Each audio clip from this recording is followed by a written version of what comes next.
নমস্কার বন্ধুরা, সবাই কেমন আছেন? আমি তো খুব ভালো আছি। তো সিকিমের দ্বিতীয় পর্বে আপনাদের সবাইকে স্বাগত। আর আপনারা দেখছেন পম্পার পাঁচমিশালি। বন্ধুরা, এখন আমরা আবিতার মনিস্ট্রির দিকে রওনা হয়েছি।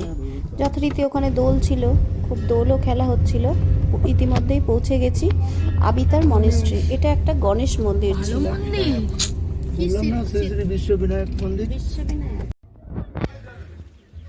এখানে গণেশজি ছাড়াও এখানে একটা হনুমানজির মন্দিরও ছিল। হনুমানজির মন্দিরটাতেই প্রথমের দিকে রওনা হলাম। এই যে দেখুন, হনুমানজির মূর্তিটা ঠিক এরকমই ছিল।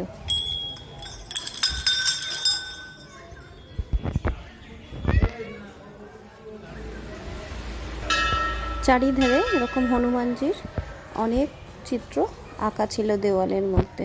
চিত্রগুলো বেশ সুন্দর লাগলো বলে সেগুলোও একটু ফটো তুলে নিলাম।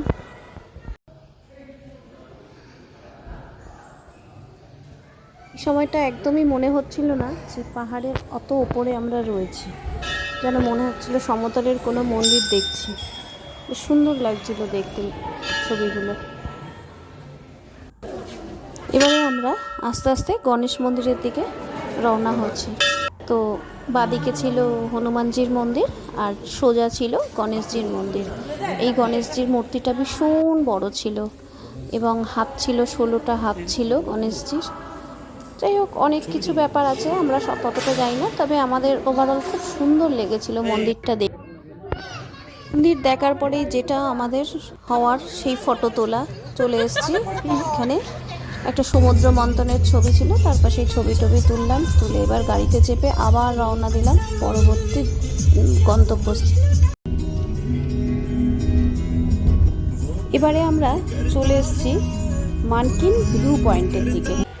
তো প্রচুর সিঁড়ি বেয়ে উপরে উঠলে এই ভিউটা থেকে পুরো শহরটা দেখা যায়, সিকিমটা খুব সুন্দর লাগে। যদিও আমরা অনেকটা কুয়াশা পেয়েছিলাম, খুব একটা শহরটা পরিষ্কার দেখতে পাইনি। যাই হোক, এই এত ওপরেও দেখুন ফুলে কত সুন্দর মোড়া রয়েছে শহরটা। দেখুন, এদিকে মোমো খাওয়া শুরু করে দিয়েছে আমার ছেলে। ভাই সব কিছু দেখা নিয়ে ব্যস্ত থাকে, আর আমি দেখাতে ব্যস্ত থাকি ফুল কোথায় গাছ। যাই হোক, এই ফুলগুলো দেখুন, পাহাড়ি ফুল, খুব কম যত্নে করে।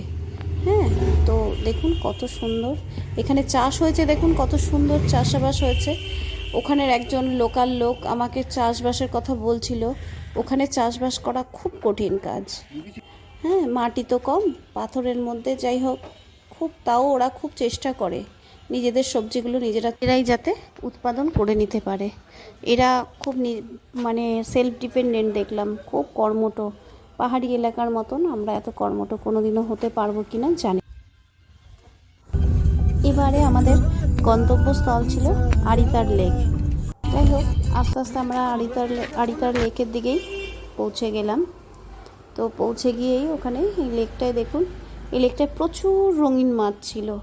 মানে যদিও আমরা ক্যামেরা বন্দি করতে পারিনি, কিন্তু প্রচুর ছিল এই লেকে। প্রচুর বড় বড় কালারিং মাছ ছিল, যদিও সেগুলো ক্যামেরা বন্দি করা যায়নি। লেকটা অনেকটা নিচেই ছিল, তাই এখানে অনেক রকম কালারিং ফুল ছিল। এবার আমাদের হোমস্টে গোল্ড ড্রাগন বা ব্লেজ, দুটোর একটা নামে পড়লেই হলো। যাই হোক, হোমস্টের রুমগুলো ভীষণ সুন্দর ছিল।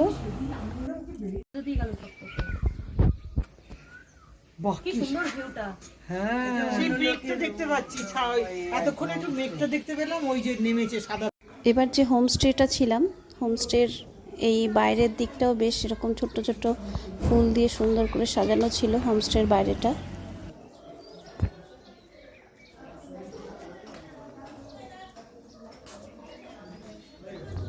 এবার হোমস্টেতে এসে আমরা এবার খাওয়ার দিকে রওনা হলাম। এই খাওয়া নিয়ে চলছে অনেকক্ষণ ছুটি। মোটা এই আলু ভাজা আর ভাত দুজন মিলে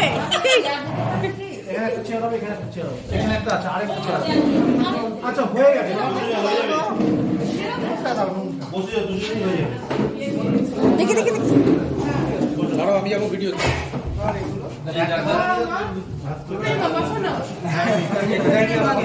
খেতে দেয়নি কি আলু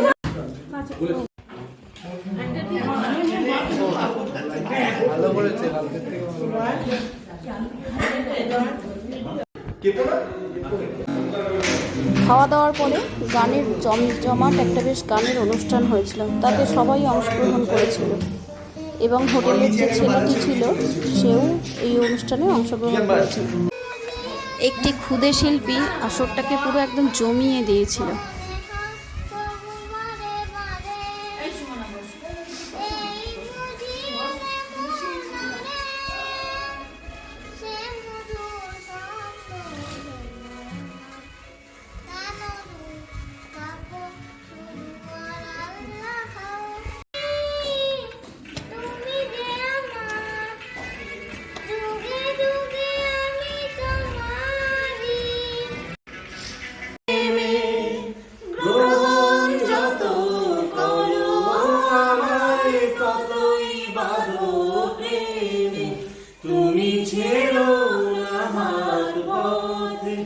যদি আধার আসে গ্রহণ যত করো আমায় ততই বাঁধো প্রেমে কাছে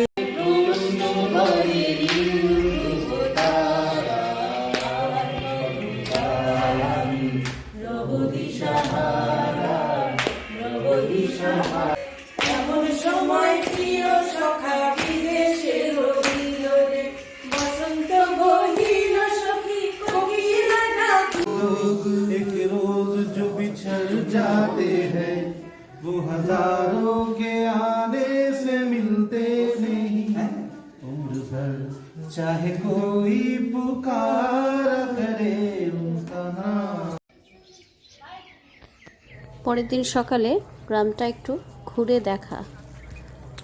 এই যে পাহাড়ের বুকের ঘরগুলো দেখুন কত সুন্দর লাগছে দেখতে।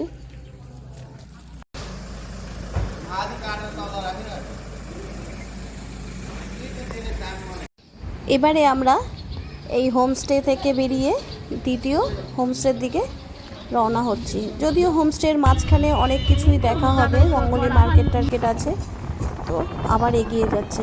পুরো মনে হচ্ছিল সাইট সিনগুলো পুরোটাই ভিডিও করে তুলে আপনাদের দেখাই, কিন্তু না হলে পরে পুরো মানে 7 দিন লেগে যাবে দেখাতে। যাই হোক, তো এই যে যতটা পারলাম একটু একটু করে আপনাদের দেখা।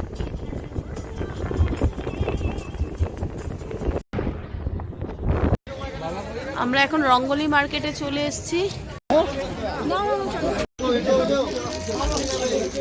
ये बॉटल ओपनर कितने का होगा ये नहीं बैंड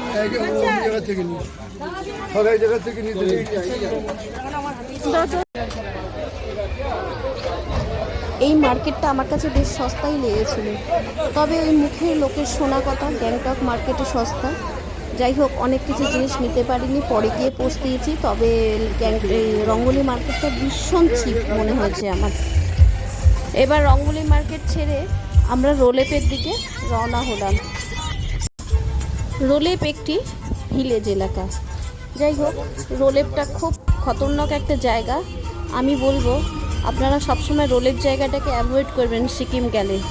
এখানে যদিও অনেক কিছু দেখার আছে, Buddha falls, eco green park, ঝুলন্ত সেতু, তো ওয়াটার ফলসও আছে কিছু। এই জায়গাটাকে অ্যাভয়েড করা অনেক বেশি। এখানে গিয়েই আমরা অনেকটা বিপদের মুখোমুখি হয়েছিলাম।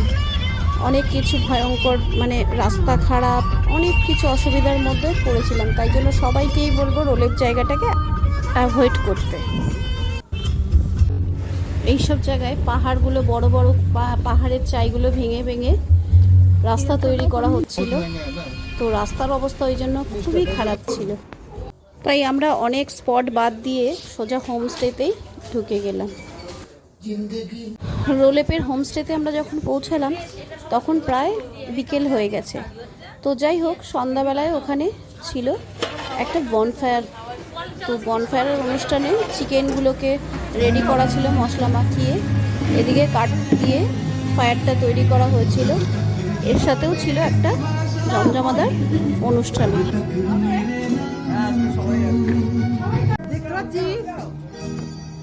कुछ ना कहो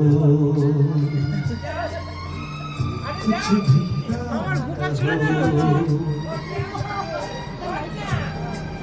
कुछ ना कहो ये हम साथ गया और इस पल में कोई नहीं है